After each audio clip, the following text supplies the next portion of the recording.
Scan to unlock Sovi and ace your tests. Particle at rest questions get easy fast when you remember one idea. The particle stops only when both velocity components are 0 at the same time. Start by differentiating each parametric equation because rest means velocity, not position.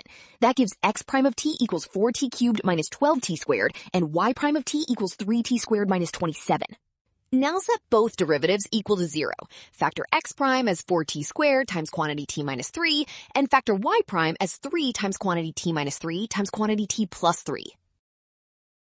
The particle is at rest only when both are 0 together, so the shared solution is t equals 3. That makes option A correct. Well done! Option A. Scan now, watch signs, and avoid rush. Trust given equations and always check both derivative steps before choosing.